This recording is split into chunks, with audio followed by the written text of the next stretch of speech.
বাগিচায় বুলবুলি তুই ফুল শাখা। ছেলে বুলবুল তখন মৃত্যু শয্যায় সজ্জিত। সে সময়টাতেই 150 টাকার জন্য এই জনপ্রিয় গানটি রচনা করেছিলেন জনপ্রিয় কবি কাজী নজরুল ইসলাম। এই গানের ইতিহাসটাও খুব ভয়ঙ্কর। আজকে এই গানের ইতিহাস সম্পর্কেই জানবো। বাগিচায় বুলবুলি তুই ফুল শোখাতে তৃষ্ণে আজ এটাল। এই বিদ্রোহী কবির গানটি তার জীবনের একটি করুণ ঘটনার সঙ্গে জড়িত, যা সৃজনশীল অভিব্যক্তিকে গভীরভাবে প্রভাবিত করেছিল। এই গানটি কাজী নজরুল ইসলামের জীবন সঙ্গিনী প্রমীলা দেবীর অকাল মৃত্যুর পরবর্তী সময়ে রচিত হয়েছিল।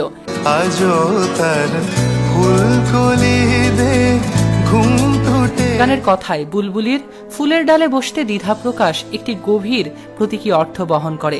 এটি জীবনের সৌন্দর্যের ক্ষণস্থায়িত্ব এবং নশ্বরতা তুলে ধরে। বুলবুল পাখি, যা সাহিত্যের প্রেম, আকুতি এবং কবিতার প্রতীক হিসেবে ব্যবহৃত হয়। নজরুলের এই গানে জীবনের ফ্রেজিলিটি এবং সেই সৌন্দর্যকে ছোঁয়ার লড়াইয়ের প্রতিফলন হতে পারে। কাজী নজরুল ইসলাম এমন একজন কবি ছিলেন যার জীবন শোক এবং সাহসের চিহ্ন বহন করেছিল। তার স্ত্রীর মৃত্যু ছিল একমাত্র শোক নয়, এর আগেও তিনি তার সন্তান বুলবুলকে হারিয়েছিলেন। এটি ছিল তার জীবনের এক অন্যতম হৃদয় বিদারক ঘটনা, যা তার সৃজনশীলতায় গভীরভাবে প্রভাব ফেলেছিল।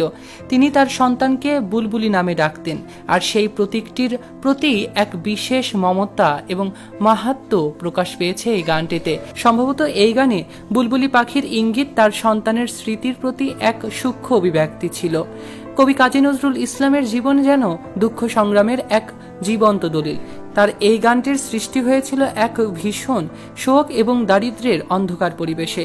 কবির ছোট ছেলে বুলবুল অসুস্থ হয়ে পড়েন, কিন্তু অর্থাভাবে কবি তার ছেলের সঠিক চিকিৎসা করাতে পারলেন না। বুলবুল তখন ছিল কবির হৃদয়ের একান্ত প্রিয়, যাকে তিনি তার জীবনের ফুল বলে অভিহিত করতেন। কিন্তু সেই প্রিয় সন্তান বিনা চিকিৎসায় মৃত্যুর কোলে ঢলে পড়েন, যা নজরুলকে গভীর শোক স্তব্ধ করে তোলে। এই শোকের মধ্যে নজরুলকে আরেকটি চরম বাস্তবতার মুখোমুখি হতে হয়। তার কাছে ছেলের শেষকৃত্যের জন্য পর্যাপ্ত অর্থ ছিল না। তিনি যখন সাহায্যের জন্য মানুষের দ্বারে ঘুরলেন, তখন কেউ তাকে দেখা দিলেন না, পাত্তা দিলেন না। শেষমেশ তিনি এক প্রকাশকের কাছে গেলেন, যিনি আগে নজরুলের কিছু কাজ প্রকাশ করেছিলেন। তিনি প্রকাশককে জানালেন তার ছেলে মারা গিয়েছে, ছেলের দাহ কার্যের জন্য 150 টাকা প্রয়োজন।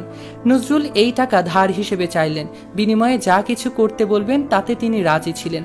তখন প্রকাশক নজরুলকে বলেন তিনি সরাসরি টাকা ধার দেবেন না, তবে তিনি যদি একটি গান লিখে দিতে পারে তাহলে 150 টাকা এমনি দিয়ে দিতে প্রস্তুত তিনি।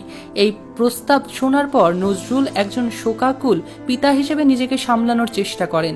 হৃদয়ের গভীরতা থেকে এবং হতাশার থেকে তিনি কলম ধরেছিলেন। সে সময়টাতে নজরুলের মনের শোক এবং দুঃখ তখন কলমের কালিতে রূপ নিল। বুলবুলের স্মৃতিতে উৎসর্গ করে তিনি লিখলেন, বাগিচায় বুলবুলি তুই ফুল শখাতে দিসনে আজ একবার দল।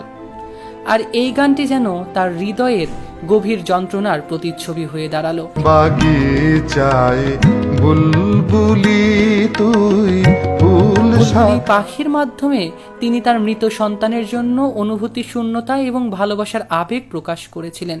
গানটি লেখা শেষ করার পর প্রকাশক নজরুলকে প্রতিশ্রুতি দিয়েছিলেন টাকা প্রদান করবেন।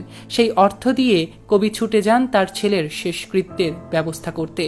এই ঘটনা শুধু নজরুলের জীবনের এক করুণ অধ্যায় নয়, বরং এটি তার সৃষ্টিশীল সেই শক্তিকে তুলে ধরে, যা তার ব্যক্তিগত দুঃখকে সর্বজনীন শোকের রূপ দেয়। এই গানটা আমাদের নজরুলের মনুষ্যত্ব এবং প্রতিকূলতার বিরুদ্ধে তার সংগ্রাম সম্পর্কে নতুন করে ভাবতে শেখায়। গানটির ইতিহাস জেনে কেমন লাগলো জানাতে ভুলবেন না।